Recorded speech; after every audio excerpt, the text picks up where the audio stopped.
ሰላም የሃሚንግ ስፖርት ተከታታዮች እንዴት ናችሁ? የእንግሊዝ ፕሪሚየር ሊግ የ26ኛ ሳምንት ጨዋታዎች በትናንትናው ዕለት መደረግ ጀምረዋል። ቼልሲ ከአራት ተከታታይ ጨዋታ በኋላ ማንቸስተር ዩናይትድም እንደዚሁ ከአራት ተከታታይ ጨዋታ በኋላ ነጥብ ጥለዋል።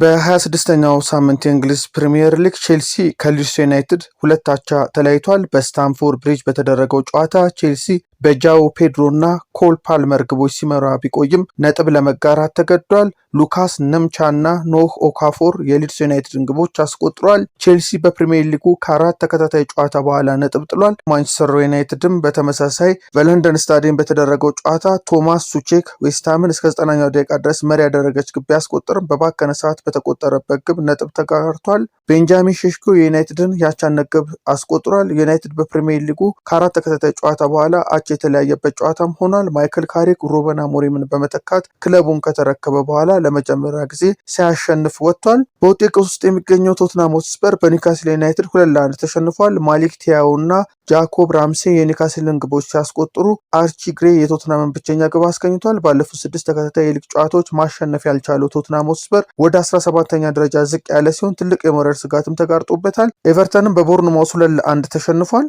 በሌላ በኩል በዛሬው ዕለት በሚቀጥለው 26ኛው ሳምንት የእንግሊዝ ፕሪሚየር ሊግ ማንቸስተር ሲቲ ከአርሰናል ያለውን ልዩነት ወደ 3 ለማጥበብ ከፉላም ጋር የሚያደርገው ጨዋታ ይጠበቃል። በመጨረሻዎቹ ደቂቃዎች ትልቅ ድራማ በተስተዋለበት ጨዋታ ባሳለፍነው እሁድ ሊቨርፑልን ከ23 ዓመት በኋላ በሜዳው በማሸነፍ አርሰናልን በቅርብ ርቀት እየተከተለ የሚገኘው ማንቸስተር ሲቲ ዛሬ በሜዳው ከፉላም ይጫወታል። በ26ኛው ሳምንት የሊጉ መርሃ ግብር ከአርሰናል ቀድሞ የሚጫወተው ሲቲ ዛሬ ምሽት 4 ሰዓት ተኩል ልዩነቱን ወደ 3 ለማጥበብ ወደ ሜዳ እንደሚገባ ይጠበቃል። ስፔናዊ አሰልጣኝ ፔፕ ጋርዲዮላ ለሁለተኛ ተከታታይ ዓመት የሊጉን ዋንጫ ላለማጣት በሚያደርገው ጉዞ ከአርሰናል አንገት ስር እየተነፈሰ ሲሆን በምሽቱ ጨዋታ 12ኛ ደረጃ ላይ ከተቀመጠው ፉልሃም ጋር የሚያደርገው ጨዋታ ከባድ ፈተና የሚጠብቀው ነው የሚሆነው። በኢታድ በሚደረገው ጨዋታ ማቲ ኮቫቺች፣ ጆን ስቶንስ፣ ጄሬሚ ዶኩ እና ሳቪኒዮ አሁንም ጉዳት ላይ የሚገኙ ተጫዋቾች ናቸው። በፉላም በኩል ሳሳ ሉኪች እና ቶም ካርኒ ጉዳት ያለባቸው ተጫዋቾች ናቸው። ማንቸስተር ሲቲ ከፉላም በክራቨን ኮቴጅ የተገናኙበት የመጀመሪያው ጨዋታ በማንቸስተር ሲቲ የ5-4 አሸናፊነት ተጠናቆ እንደነበር ይታወሳል። በውጤት ቀውስ ውስጥ የሚገኘው ሊቨርፑል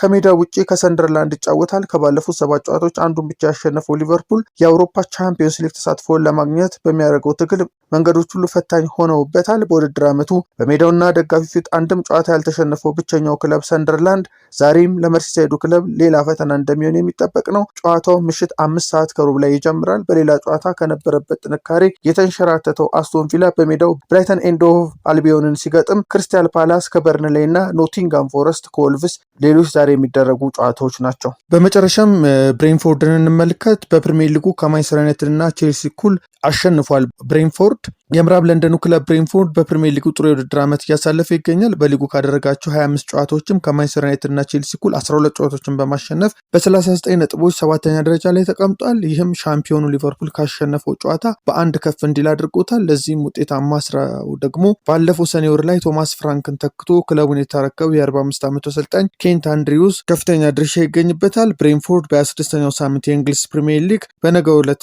ምሽት በሜዳው ከሊጉ መሪ አርሰናል ጋር የሚያደርገው ጨዋታ ይጠበቃል። ይህን ጨዋታ ካሸነፈ ለ13ኛ ጊዜ በፕሪሚየር ሊጉ ድል የሚያደርግ ይሆናል። አድማጮቻችን ሃሚንግ ስፖርትን ለመከታተል ሳብስክራይብ አድርጉ፣ ሼርን በማድረግ ለሌሎች አጋሩ። መልካም ቀን። ሃሚንግ ስፖርት በሀገራዊና ዓለም አቀፍ ስፖርታዊ ጉዳዮች ላይ የሚያተኩር ዝግጅት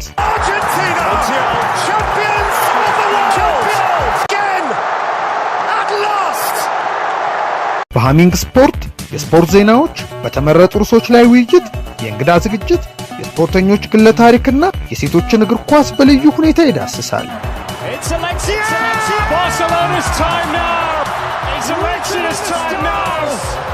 ሃሚንግ ስፖርት ስፖርትን ቀዳሚ ዘይቤ በማድረግ ስኬትን በተግባር እናረጋግጥ።